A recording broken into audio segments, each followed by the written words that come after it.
What's up, y'all, and welcome back to Delusions, a RuPaul's Drag Race recap podcast where we can feel our French vanilla fantasies and give our delusional opinions. And on today's agenda is episode 8 of RuPaul's Drag Race UK versus the World Series 2, the grand finale. And the girls have to lip sync Smackdown for the crown. This is the final episode where we get to crown a winner. This ends the series. It's been good. It's been well. I love chatting with you guys. Shout out to the Philippines because you guys held these videos down. All right, so let's get into the podcast.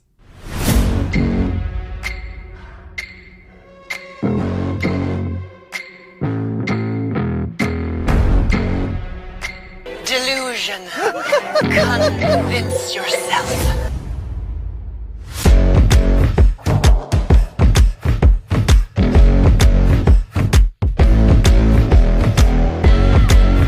Welcome to Delusions, a podcast where you can feel your oats, let down your hair, and be gone with the wind fabulous. And most importantly, feel your French vanilla fantasy while recapping RuPaul's Drag Race. Grab your order and let's get started, Henny. They want to see you go, Bitch, I'm the cure for your drag delusion. So Delusions, what are you guys delusional about today? Today I am delusional about my personal space. So one of my homeboys that I was stationed with in Hawaii came over to visit. And this man was just messing up my carpet, footprints everywhere, and he'll touching stuff, leaving stuff everywhere. Like, you know, being a little unorganized. And I was like, I was tripping. All right, I was following him around like white on rice, fixing stuff that he was messing up, vacuuming after him. It was crazy. And it just reminded me, like, I don't think I can ever live with somebody. Like, when I get my own house and get married or have a partner or something, like, I don't think I can live with them. Or I need my own room, my own bathroom. We can share a common area, but I need my own shit. Anyways, let's get into rotating these wigs. This is part of the podcast where we have some quick gossip in the salon, where we are getting our wigs rotated, our edges laid, and installing our 40-inch Brazilian wavy bust down middle part. Okay. Before we start recapping last week's results, Beyonce dropped her Cowboy Carter album, and I've been listening to it, and Tyrant is my favorite song. My second favorite is Yaya, and my third favorite is Jolene. Those are my top three. I didn't have no cowboy shit around here, so I had to put on my fedora and a little tank top. You know what I'm saying? And I don't have a shade. I don't have on shades. These are my reading glasses, but they're tinted. I can't find the ones without tint. So this will do for today. So last week on the episode, we seen the Haters Wedding Roast. The winners were Tia Coffee and Hannah Conda. The bottom two were Scarlet Envy, Marina Summers, and La Grande Dame. And the top two lip sync to Euphoria. And Hannah Conda won the lip sync and eliminated Scarlet Envy. Would you guys miss Scarlet? I don't know if I'm going to miss her. Next. Let's move into this episode. Hit it, DJ Holiday. Mic check, pipe check. It's the first thing on my mind. Ain't even out of bed yet. Versace sheets covered in Joe Malone. I need a hit to get me up with it. I never feel alone. Figurucci and Poochie to settle my nerves. I keep this coochie and Gucci to handle my curves. I got an itch, it's a bitch, and it can't be scratched. Joseph Moore, Kim Jones, in another batch of that. Louis V reigns supreme like a motherfucker. LL Bean, you can keep, bitch, I got a product. Carl, Chanel, and Fendi, Minaj, a toi, a dream team. McCourtney, a Bornese, about to drop some cheddar. Acne, and Marnie, but take it even better. Been to Betty for about a dozen times, but I ain't doing cocaine, I'm doing fashion lines. What? You don't know? I gotta shut up fashion. I gotta shut up fashion. I gotta shut up fashion. She gotta have it. I gotta shut up. So as the episode began, I loved the edit of this episode. I was kind of like, okay, they took time in the editor's room, piecing together the final product and the finale and the edit of it all. I just loved it. Coming from an editor, because it's what I do. I really like the editing. So RuPaul comes up on video and drops some tea that the eliminated girls would be coming back. Are you guys excited about the eliminating girls, coming back for the final episode? I love when the eliminated girls come back, so we get to see just a little glance and a little hint of them before the series ends, and we also get to see the last drag that they would have worn before the crowning. So what are y'all thoughts on the eliminated queens? They came back and they did a reunion style hosted by Michelle Visage. I believe Michelle Visage should start hosting the reunions because she knows more about the queens than RuPaul. RuPaul don't be remembering nobody's motherfucking name. He don't know what be going on. He don't know what season it is. He don't know who don't won, who done lost. Like RuPaul, I don't know what's going on, but she don't be remembering. So Michelle Visage, kudos to her, and I love that she hosted this. The reunion for me was okay. It was nothing like jaw-dropping or whatever. The most I got out of it was Scarlet Envy and Jombers being a little bit upset about their eliminations. And they brought it up and they addressed the girls. And it was all fine. There was no like super deep drama.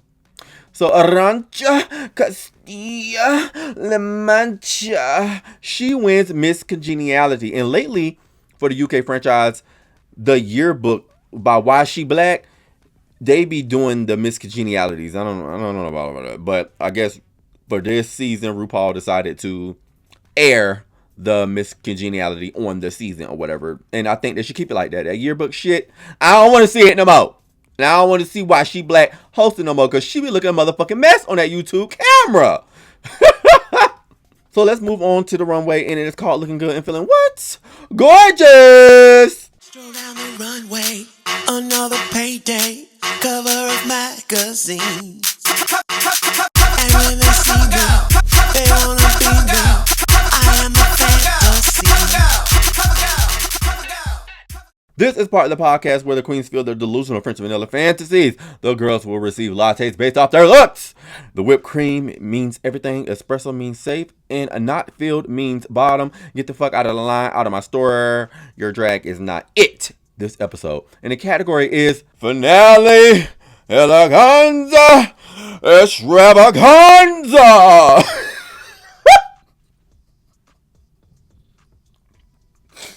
Bitch, I am a key. Let's start with these eliminated queens. And we're just going to do one word for them and keep it trucking, okay? Because I'm not trying to be here all day.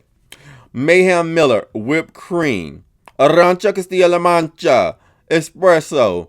Jombers Blonde, espresso. Kata Minaj, oh my God, whipped cream. Gothic Kendall, get out of my line. This is too simple for a finale. Eleganza, extravaganza. Theresa May, her shit, that damn dress was big. But she's going to get espresso out of me. Last up is Scarlet Envy out of the eliminated queens, and she is going to get espresso as well. This look looks better in video than picture. All right, so let's get into the top four. First up is La Grande Dame, and she looks amazing. Whipped cream. Everything about this look is just giving me everything. I like how she presented it like a slinky. The makeup looks nice. The hair looks nice. The drag outfit, everything just looks so nice and polished. I love La Grande Dame. Next up is Marina Summers. Marina Summers is also going to get whipped cream. She looks beautiful. The makeup is stamped. The headpiece is on. Very detailed. The neck stuff around here is very detailed as well. You know what? They mentioned that she be doing a lot of underwater stuff because her name is Marina, and I did not catch that. When I thought of the name Marina, I didn't think of like marine life and water and all that shit. I had no idea. I don't know why. I just didn't think about that. But the look is everything. I love everything about this look. It's very, very beautiful. Love it. Kudos to Marina. Next up is Tia Kwapi. Tia Kwapi is going to get a few shots of espresso for me. I believe this is an upgraded look from her, that green look that she lip synced in to a Dua Lipa song. She's going to get a few shots of espresso for me. I did not like the way she presented it, the little hand movement, but that's what she originally did in her older look, you know, but I don't know. I just didn't like it for this look. It was a little too simple for me. Last up is Hannah Connor. She's going to get a few shots of espresso as well. Beautiful, nicely polished makeup. Hair is nice. Gown is nice. It's Hannah Connor. It's safe. All right, the moment we've all been waiting for. The lip sync smackdown for the crown. Yannies. So Arancha Castilla-La Mancha spins the wheel and it lands on Marina Summers. Marina Summers has the option to choose a girl to lip sync against. So round one, she picked Hannah Connor. She will be lip syncing against Hannah Connor. Round two, La Grande Dame and Tia Kwafi will be lip syncing. And in round three, girl, I can't even believe how we got to round three. But let's get into the lip syncs before round three. Okay. So Marina Summers versus Hannah Connor. Honestly, from the first 2 seconds that the lip sync started, Hannah Connor had it in the bag. And I was like, no, no, no, no, no. What is Marina going to do to top these sunglasses and the microphone? Like, what is Marina going to do? And unfortunately, Marina did nothing. She just lip synced and danced around. And I was just so like, oh my God, like, where's your props? And I just knew the judges were gagged about Hannah. Both of them performed so good during the lip sync. I loved everything. And the streets are saying that the lip sync is edited. So Marina Summers did a live performance of the lip sync and performed the move that was edited out of the lip sync. And I believe that they did that for a reason. So Hannah Conda wins the lip sync. Ah! Shocking. When I say my mouth was on the fucking floor, what? Excuse me? Because during the deliberation and the judges' critiques, by the way, what did you guys think about the critiques for them? During the critiques, the judges was kissing Marina's ass. Maru was saying, girl, you was born to do drag. This is what you were meant to do. And when she said that, I was like, okay, Marina got this. She got the best critiques to me. So I was like, oh, she gonna win. Baby, they announced Hannah Conda as the lip sync winner, and my jaw said, oh! I was gagged. Gag, boots, bitch. I thought this was Marina's season. And I'm also pissed. I'm so pissed. But I would give it to Hannah Conda because she ate that lip sync. I will say that she ate that lip sync. But then again, it was edited into Hannah Conda's favor. So we didn't get to see everything Marina did. So of course, Hannah Conda looked like she slayed it. Oh my God. Like, I want to cry. Like, I can't believe it. Like, I normally don't get like this.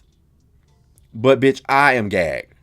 So round 2 lip sync is LeGrand Dom and Tia Coffee. They kicked it off. To me, the lip sync was even. Y'all know how I feel about Tia Coffee lip sync, and I don't like her lip syncs. It's too goofy. It's too dumb. But I will say during this lip sync, she kind of like ate it up for me. She had a lot of props. She put a lot of comedy in that bitch. So she was making the judges laugh a little bit more than LeGrand. LeGrand to me took a little bit more serious route. You know, slay the house down boots type of shit. And then Tia Coffee was doing all that dumb comedy stuff. But I will say I laughed. I will say she kept my attention. And I felt like she was going to win that lip sync because of her comedy presence in the lip sync. And she did. She ends up winning against LeGrand Dom. Again, shocker. But then again, Tia Coffee got like 4 wins. LeGrand had like 1 or 2. I can't fucking remember. But again, shock, gag boots. So the final battle is Tia Coffee and Hannah Conda. The lip sync for the crown, bitch. I was like, oh my God. Oh my God. How the fuck did these two make it to the lip sync for the crown? But anyways, Tia Coffee versus Hannah Conda. I'm going to give it to them. This was a good ass lip sync. I love this lip sync. I was like, bitch, okay, y'all is turning it for me. I ain't mad. I ain't mad no more. You know, Tia Coffee ate this lip sync for me. I'm gonna give it to Tia Coffee. She ate. Again, comedy presence. Everything she doing was funny. Hannah Conda was funny as well, especially towards the end when Tia Coffee hit Hannah Conda upside the head with the bottle, and the confetti came out, and then she got on the ground with her and was like, "Yay, I beat her," shit like that. And it was a good lip sync. I enjoyed it. I laughed. I smiled, and I was like, okay, they kind of turned it. And the girls on the side was living as well. LeGrand Dom got up and gave a little French moment during the track that Kylie Minogue was doing. I thought it was really cute. And from that moment, I said the win is Tia's. So let's move on to announcing the winner. RuPaul says the winner of RuPaul's Drag Race UK versus the World Series 2 is none other than Tia Coffee. Congratulations, Tia Coffee. I'm happy for her. I mean, did she deserve it? She low-key had the best track record. Mama came through at the end and bulldozed them hoes down. But I'm still upset about Marina not winning. I'm like pissed the fuck off. Like, I was in my feelings for a little bit. Even if they aren't my girl of choice, I'd be like, okay, kudos to them. But I did not see this coming. From the beginning of the competition, I didn't see it coming. Like, towards the end, maybe. Because she started ranking up these wins at the win. But I'm happy for Tia's redemption. I'm happy that she got to showcase a little bit more herself. Her drag did elevate, but to me, it was not better than Marina's or LeGrand Dom. But it is what it is. She has the personality of a winner. So she can go around, do comedy, and do all of that stuff, kind of stuff. Like, she's funny. So congratulations to Tia Coffee. Work, mama. Slate House Bound Boots. Thanks for spilling. Kudos. Whatever fuck Plain Jane was saying in Drag Race Season 16. So in closing, did you guys like the season? To me, I thought the season was safe. It was barely drama. The girls got along. It was just safe. They probably didn't want the backlash of the Pangina in blue from last season, so they played it nice. Are you guys happy with the winner? Shout out to T Coffee for winning. I know people from the Philippines are up in a rage, honey. They was going in on Twitter, okay? To the point where Tia Coffee has made some merch saying that production pushed by production. So, you know, she's clapping back at the fandom right now. Hopefully, if they have a third season, they would cast girls that would give us a little bit better TV, a little bit more drama, a little bit more chaos. Because, like I said, I feel like this season was safe. Let's remove our straw from our latte. Our cup is empty for the final time. I had French vanilla flavor. What did you guys have? You guys can follow me on the links above. Follow me on Twitter. Follow me on Instagram. Check out Untucked at the Dark on the podcast on Spotify. Check out the website, and the visuals are also available on Spotify. You guys can listen to some of the podcasts on Apple as well. So I am about to recap Drag Race Season 16, episode 13. So you guys tune in for that video as well. Ciao.